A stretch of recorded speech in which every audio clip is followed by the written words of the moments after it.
I had to build some floaty shelves recently for a customer, and while I was doing that, I learned a lot about the process. So much so that I decided that I wanted to apply some of the things I learned to doing some floating shelves in my own shop. So what does a cabinet unit with sliding doors on it have to do with floating shelves? Well, actually quite a bit, because this unit consists of 3 floating shelves.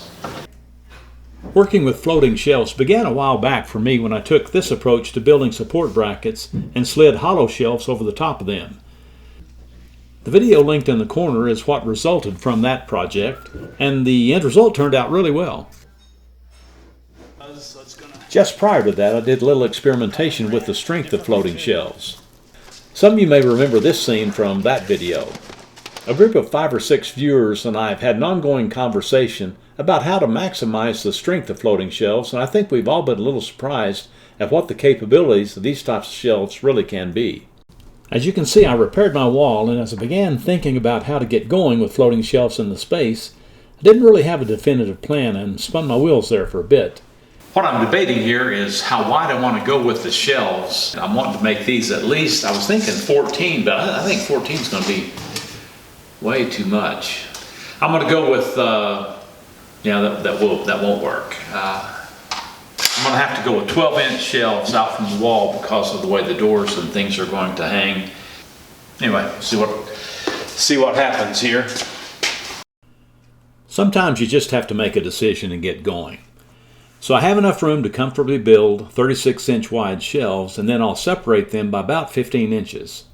I have 2 studs that are nicely spaced where the shelves are going to go, so my biggest consideration is to make sure I hit those things dead center with my lag bolts. So 6 lag bolts are what holds everything in place that's going on the wall. My shelf support brackets are going to be made out of 1.5 by 1.5 pine. So to make sure my lag bolts penetrate at least 1.5 inches into the studs, I'm going to go with 3.5 inch long lag bolts.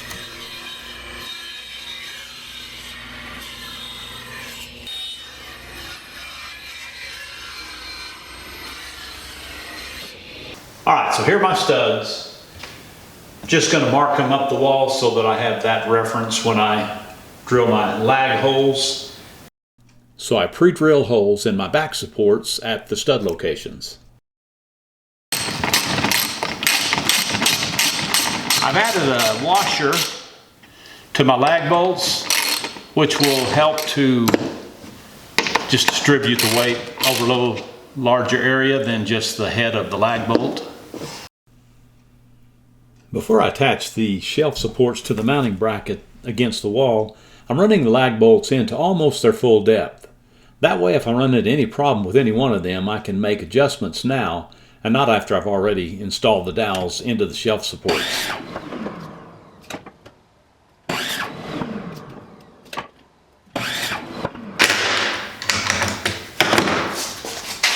I've built this real simple jig that holds the braces and the support bracket together. And this allows me to take my Forstner bit, which is a 3/4 inch, because I'm using a 3/4 inch dowel, and I can drill all the way in. I'm going 3 inches deep through the material, which gives me 1.5 inches through this this bracket support, and then also through the brace in the back.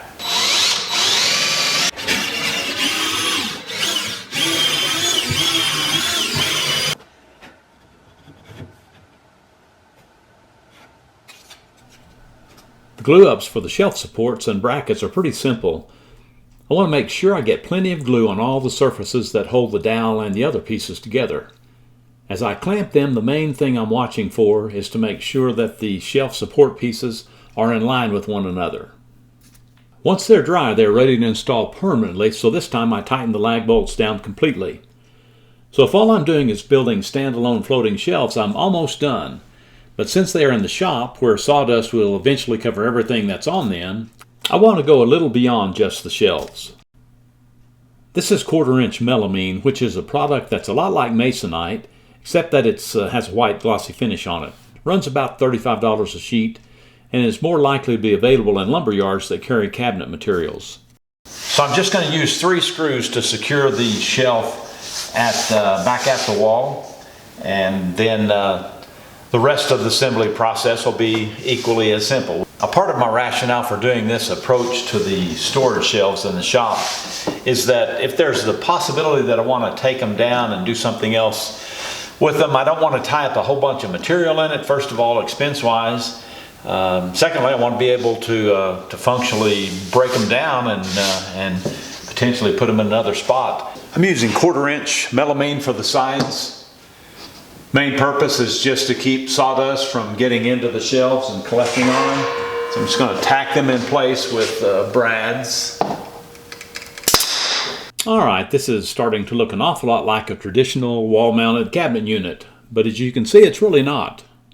Before you conclude I'm losing my mind or trying to reinvent the wheel, let me finish it up and then I'll explain my reasoning for coming up with something like this. This is a header that the sliding door track is going to mount to. So the top floating shelf is only there to support the weight of the doors. Trying to figure out this sliding door track as I go here. Essentially what I'm doing here is building a door jamb and a door header here on the front of this little unit. It's getting a little bit more complicated than I had originally thought.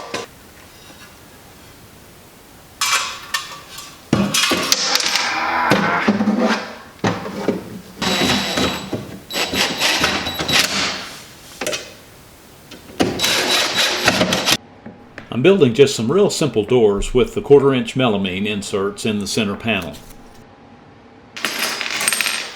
Alright, I've got my doors put together and now I'm going to mount the hardware rollers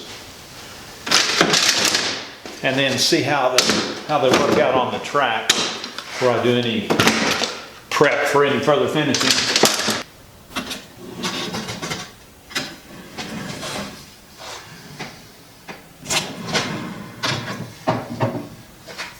Alright, so here's my base piece for the front here. Happened to work out a piece of 2x4 is the perfect width for this.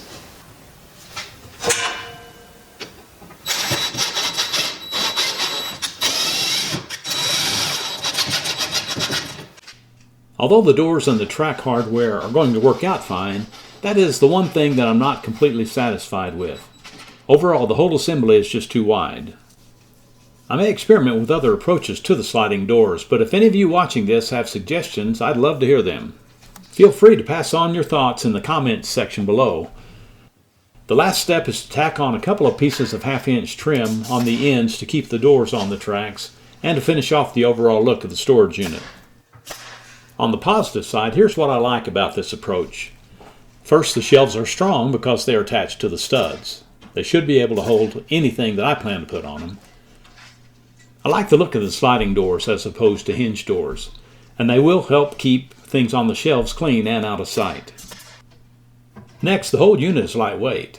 I can see that it would be very easy to manufacture a lot of these in a short period of time, as well as pre-cut all the pieces before beginning assembly. I figure I have less than $50 in materials in this one unit.